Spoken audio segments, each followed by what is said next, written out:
عزیزان محترم، میرے آقا صلی اللہ تعالی علیہ وسلم نے جو فرمایا، احادیث کی روشنی میں ایک بات بتا دوں، کیا آپ کو ایسا محسوس نہیں ہوتا کہ سال بھر جو بندہ بھٹکا پھرتا رہتا ہے، بھولے ہوئے راستوں پر گھومتا رہتا ہے، رمضان آتے ہی وہ اپنے مولا کی چوکھٹ پر آ جاتا ہے، رب تعالیٰ کے دربار میں جھکنے لگتا ہے؟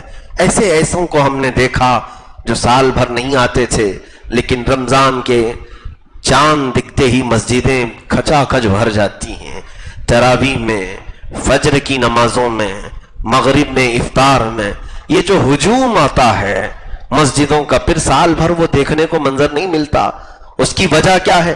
یہ رمضان کا اس قدر احسان ہے ہمارے اوپر کہ بچھڑے ہوئے لوگوں کو یہ رحمان سے ملا دیتا ہے، مولا سے قریب کرتا ہے۔ جو بندے دور دراز جا چکے میرے مولا سے، انہیں پھر واپس کھینچ کر کے لاتا ہے۔ جنہوں نے پورے سال میں قرآن کو اٹھایا نہیں، ان کے ہاتھوں میں بھی قرآن آ جاتا ہے۔ جنہیں تسبیح پڑھنے کا موقع نہیں ملتا تھا، رمضان انہیں ہاتھوں میں تسبیح بھی تھما دیتا ہے۔ جو رات میں کبھی اٹھنے کو گوارا نہیں کرتے، انہیں صبح کا سپیدہ ظاہر ہونے سے پہلے ہی سحری میں اٹھا دیتا ہے۔ جانتے ہو آپ، سحری کا جو وقت ہے وہ میرے رب کا سب سے پسندیدہ وقت ہے۔ اسی وقت تو اولیاء کاملین تہجد ادا کیا کرتے تھے۔ یہ سحری کا جو وقت ہم اٹھتے ہیں، اس میں تہجد پڑھی جاتی تھی، اور پھر بارگاہ الہی میں جو دعائیں کی جاتی۔ رب ذوالجلال نے فرمایا، دنیا میں یہ 3 چیزیں مجھے سب سے زیادہ عزیز ہیں، ایک بھوکوں کو کھلانا، اور مال ہونے کے بعد فقر فاقہ کرنا، تیسری چیز اللہ رب العزت نے فرمایا جب سارے سو رہے ہو تم کھڑے ہو کر مجھ سے مناجات کر رہے ہو، مجھ سے کلام کر رہے ہو، یہ سب سے زیادہ اللہ کو پسند ہے۔ ہم سے زندگی میں دوسرے دنوں میں یہ اٹھا نہیں جاتا، فجر کے لیے الارم رکھ کر کے بھی نہیں اٹھتے، لیکن سحری میں یہ رمضان ہے جو اٹھا دیتا ہے۔ چاہے نہ چاہے بھی لوگ اٹھ جاتے ہیں، اور اس وقت کاش میرے مولا سے تند مناجات کر لیں۔ زندگی کی یہ سب سے اہم ساعات ہیں، سب سے عظیم ساعات ہیں۔ دیکھو وہ وقت ہے جب گنہگار بھی، بڑے بڑے مجرم بھی اپنے گناہوں کے اڈوں کو سجا کر رات ختم کرتے اپنے بستروں پر جا رہے ہوتے ہیں، اور تم مولا کے حضور کھڑے ہو رہے ہوتے ہو۔ اکثر لوگوں کی جو زندگی ہے گناہوں پر گزرنے والی، ان کی تو راتیں ہی ہوتی ہیں دن کے برابر، وہ رات بھر تماشے کرتے ہیں، لیکن جو ہماری سحری کا وقت ہوتا ہے، یہ ان کے سونے کا وقت قریب آتا ہے۔ 4 بجے کے قریب، 5 بجے کے قریب سارے بستر پر جا رہے ہوتے ہیں، اس وقت تم مولا کے حضور کھڑے ہو رہے ہوتے ہو۔ رب ذوالجلال ان کے گناہوں پر اگر جلال میں آتا ہے تو پھر تمہارے عبادت میں کھڑے ہونے پر اس کا جمال بھی ظاہر ہوتا ہے، اس کی رحمت بھی ہم سب کے لیے عام ہوتی ہے۔ عزیزان گرامی، یہ تمام وہ چیزیں ہیں جو ہماری زندگی میں انقلاب لاتی ہیں، چینجنگ لاتی ہیں۔ نہیں پڑھنے والا پڑھنے لگا قرآن کے اوپر۔ میں نے یہ بھی دیکھا ہے، ایک نوجوان کو مسجد میں دیکھا، قرآن پاک میں حافظ ہوں، اتنی تیزی سے نہیں پڑھ پاتا جتنے وہ جلدی جلدی اس طرح سے پڑھتا جا رہا ہے اور آنکھ پلٹتا جا رہا ہے۔ مجھے ایسا لگا کہ بغیر تجوید کے کہیں بہت فاسٹ تو پڑھ کر کے یہ غلط تو نہیں کر رہا ہے۔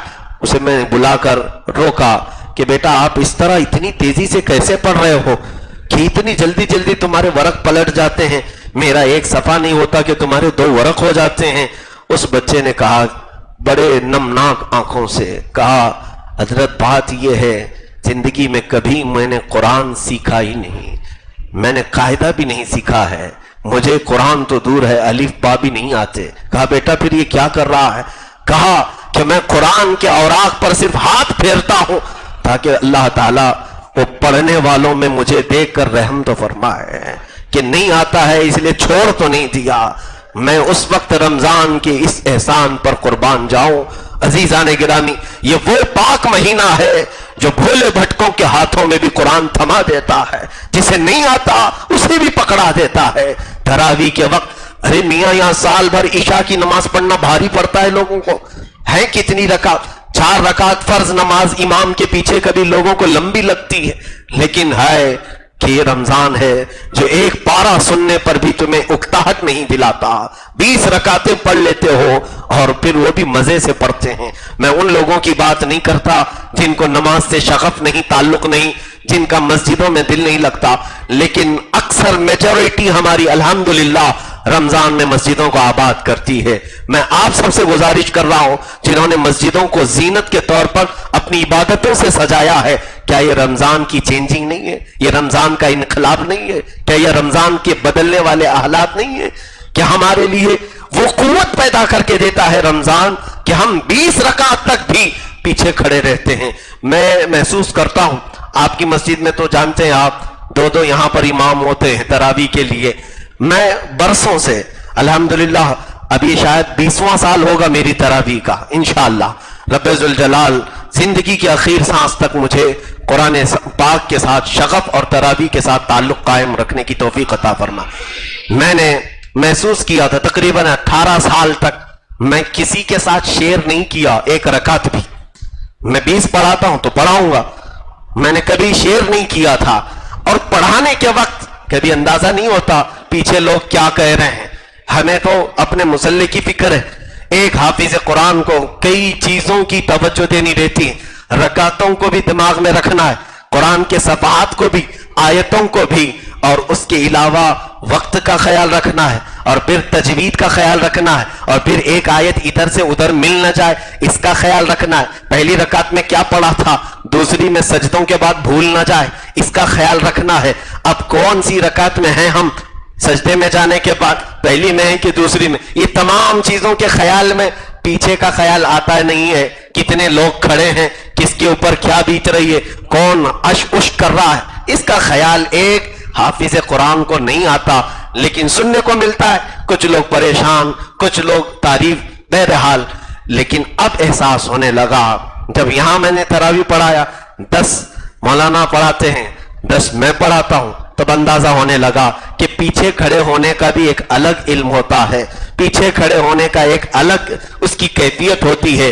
پڑھانے کے وقت اندازہ نہیں ہوتا تھا، پیچھے کھڑے ہو کر پڑھنے میں ایک الگ اندازہ ہوتا ہے کہ خاموش اتنی دیر تک کھڑا ہونا یہ سب کے بس کی بات نہیں. تب پھر احساس ہوا اتنے سالوں تک جو ہمارے پیچھے پڑھ رہے ہیں یہ اپنے سے پڑھ نہیں رہے، رمضان انہیں کھڑا کر کے رکھا ہے. رمضان کا یہ احسان ہے کہ ان کے اندر اکتاہٹ کو ختم کرتا ہے، ملال کو ختم کرتا ہے، بے چینی اور بیزارگی کو نکال دیتا ہے. باقی دنوں میں کھڑے ہو کر کے دکھاؤ، کوئی 20 رکعت کیا 4 رکعت میں مسجدوں کی صفیں خالی ہو جائیں گے. عزیزان گرامی، اس پاکیزہ مہینے کی ہر ساعت اور ہر لمحہ ہمیں مولا سے قریب کرنے والے راستے دکھاتی ہے. رب تبارک و تعالیٰ کے حضور کتنے ایسے لوگ ہیں جو رمضان میں پوچھنے کے لیے آتے ہیں، مسائل جتنے رمضان میں پوچھے جاتے دوسرے دنوں میں نہیں پوچھے جاتے. اسی لیے میرے مولا نے فرمایا کہ اے محبوب، میرے بندے میرے بارے میں سوال کرتے ہیں آپ سے کہ ہمارا مولا ہے کہاں. کہ چند صحابہ آئے حضور صلی اللہ علیہ وسلم کی بارگاہ میں سوال کرنے. یہی اسی صفحے میں قرآن کی جو آیت میں نے تلاوت کی، شہر رمضان الذی انزل فیہ القرآن، اسی میں یہ آیت بھی آئی ہے. اللہ تبارک و تعالیٰ فرماتا ہے کہ یسألونک عبادی عنی فإنی قریب، یعنی اے محبوب آپ سے میرے بندے پوچھ رہے ہیں کہ میں کہاں ہوں. یہ سوال کب آیا تھا جانتے ہیں آپ صحابہ اکرام؟ یہ رمضان کے موقع پر. ظاہر سی بات ہے ایک طلب ہوتی ہے بندے کو کہ میرا مولا ہے کہاں، یہ بندہ پوچھنے کے لیے آتا ہے. تب رب نے بھی جواب کیا دیا، اے محبوب ان سے فرما دیں فإنی قریب، میں بہت قریب ہوں تم سے. اجیب دعوت الداعی اذا دعانی، جب تم مجھ سے بات کرتے ہو میں تمہارا جواب بھی دیتا ہوں.